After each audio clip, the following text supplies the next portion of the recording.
Hello friends, in this video I'm going to talk to you about why most people fail when they set goals, why they fail to achieve their goals, and what is the difference between an outcome goal and a process goal, and why you should focus more on the process.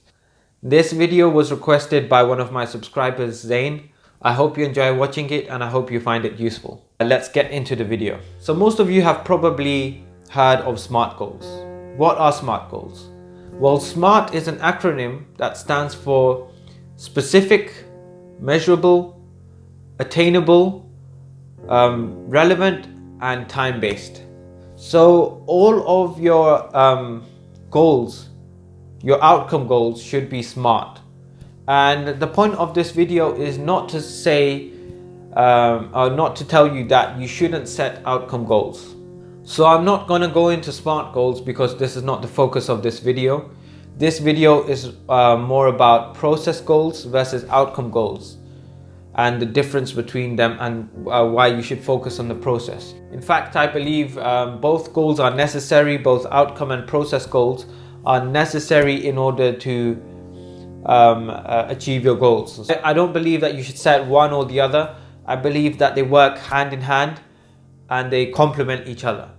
But having said that, I will say that you should focus more on the process, more on the journey, and you could almost forget about your outcome goal once you've set it. Okay, so there are two main types of goals: outcome goals and process goals.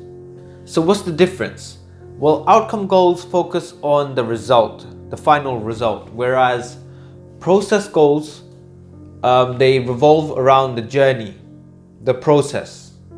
And you've probably heard of the saying that the journey is more important than the destination. So the thing is that the outcome, we don't have 100% control of the outcome. Let me give you an example. Let's say someone's outcome goal is to, I don't know, make £1 million in 1 year. So the thing is that they don't have 100% control over the outcome, whether they make £1 million a year or not. What they have complete control over is the process. Now the thing is that we can break down an outcome goal into many different processes, but our actions, the actions that we take as part of the process, they don't guarantee that we achieve our goal of, let's say, making £1 million or £100,000, or losing or gaining weight or getting that job, whatever your goal is. Our process, the actions that we take on a daily basis, that doesn't guarantee whether we achieve our outcome goal or not. It simply increases the odds or increases the probability of us actually reaching that goal. So what we need to do is we need to pay more attention to the process. The process is what's really important. If we focus more on the process than the outcome, we are more likely to achieve our goals. Not only that, but after having achieved that goal, we will continue with those good habits. So that's why the process, the system, the journey is what's more important. And the thing is, okay, let's say you don't meet your outcome goal. You don't achieve your outcome goal. Let's say your goal was to make £100,000 in a year, but let's say you made £50,000. Are you a failure? Of course not. The thing is, if you rely on the process, if you focus on the process, you are developing yourself. You're developing your character, your discipline, your confidence. That's what the journey is all about.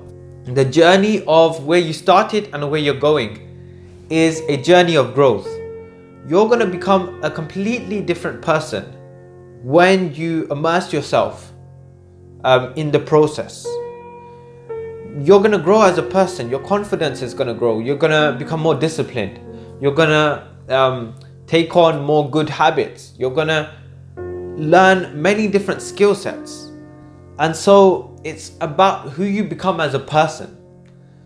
If you have any goal that is going to stretch you, that is going to grow you as a person.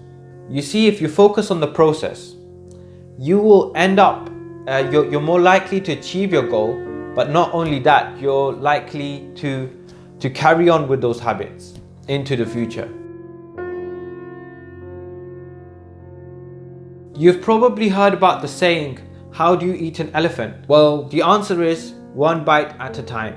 And all this simply means is that whatever task that you have, whatever goal or task or project that you have, doesn't matter how big it may seem, break it down into small, digestible chunks.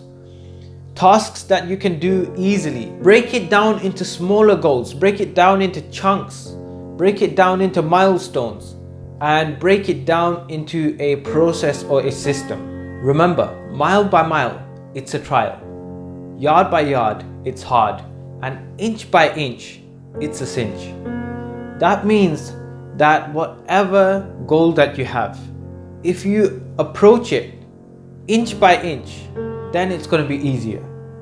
Break it down into micro goals, into small, manageable, achievable milestones. So break it down into weekly goals, daily goals. Let's say, let's take an example of losing weight. So let's say your goal was to lose, let's say 30 pounds in 6 months.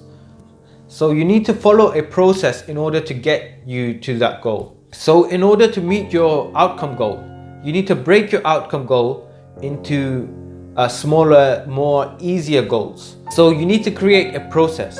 Let me give you some examples of process goals.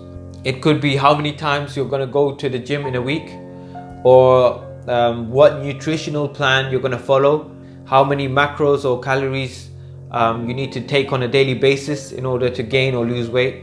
Other process goals could include how much sleep you need on a regular basis, or how much water you need to be drinking on a daily basis, or what sort of supplements are you going to be taking if you're going to take supplements, or how many steps are you going to walk every single day.